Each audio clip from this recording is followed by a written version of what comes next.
اعوذ باللہ من الشیطان الرجیم بسم اللہ الرحمن الرحیم۔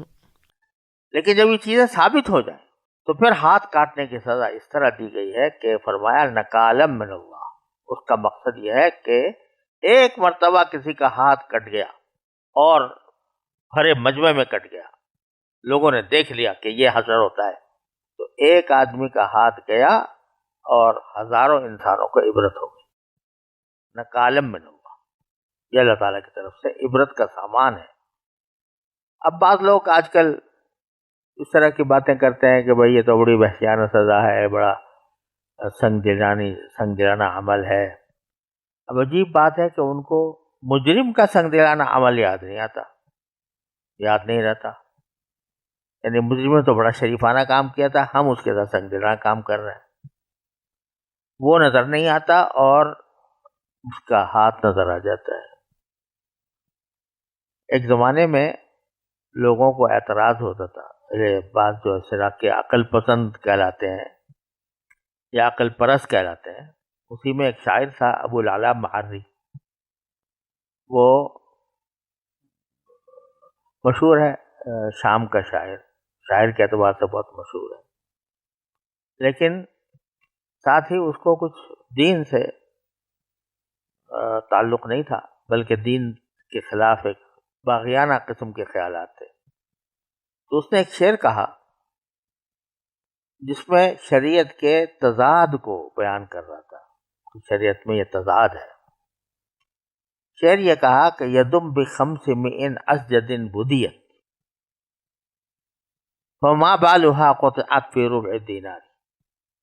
وہ کہتا ہے کہ اگر کوئی شخص کسی کا ہاتھ کاٹ دے ظلمن تو اس کی دیت جو ہوتی ہے وہ 500 دینار ہوتی ہے، 500 دینار اس کی دیت بنتی ہے، یعنی اس کا خوب ہاتھ کاٹنے کا جو معاوضہ ہے مظلوم کو شریعت میں 500 دینار دینے پڑیں گے کم از کم اگر کوئی شخص کسی کا ہاتھ کاٹ دے۔ لیکن وہی شریعت یہ کہتی ہے کہ اگر کسی نے چوتھائی دینار چوری کر لیا تو اس کا ہاتھ کاٹا جائے گا۔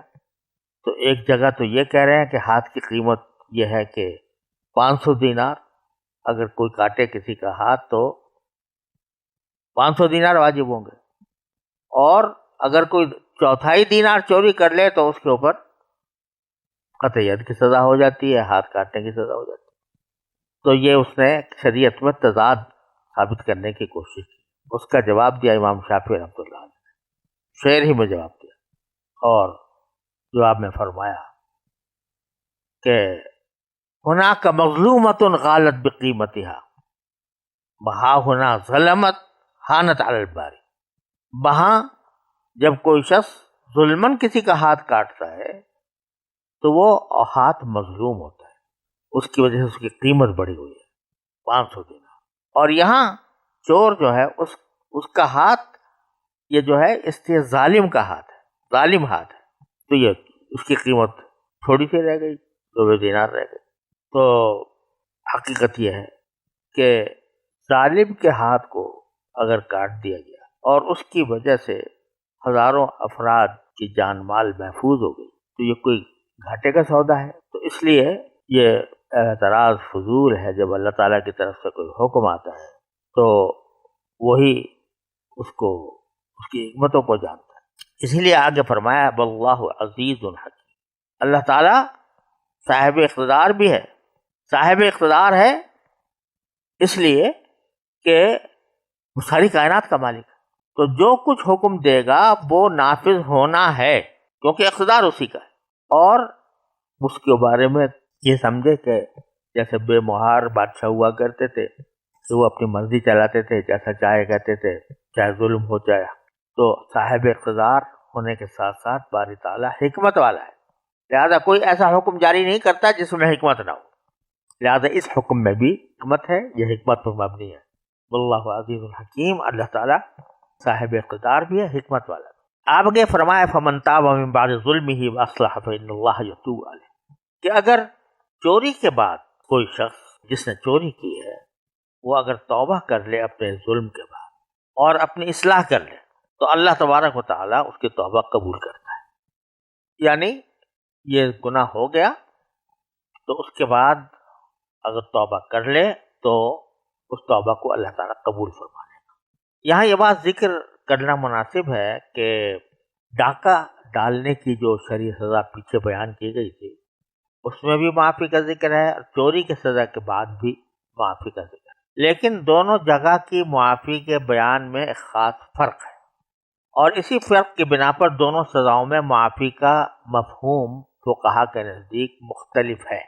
ڈاکہ زنی کی سزا میں تو حق تعالیٰ نے بطور استثناء فرمایا الا الذین تابوا من قبل ان تقدروا علیہ، یعنی ڈاکہ ڈالنے والے لوگ اگر توبہ کر لیں قبل اس کے کہ تم نے ان کو گرفتار کیا ہو تو وہ اس سزا سے بچ جائیں گے، یعنی دنیا کی سزا سے بچ جائیں گے. لیکن چوری کی سزا کے بعد جو معافی کا ذکر ہے اس میں اس سزائے دنیاوی سے استثناء نہیں بلکہ آخرت کے اعتبار سے ان کی توبہ مقبول ہونے کا بیان ہے. یہاں یہ نہیں کہا گیا کہ وہ گرفتار ہونے سے پہلے اگر وہ توبہ کر لیں تو ان کی سزا معاف ہو جائے گی دنیا بھی، بلکہ مطلب یہ ہے کہ اللہ تعالیٰ ان کے جرم کو معاف فرما کر آخرت کی سزا سے نجات دیں.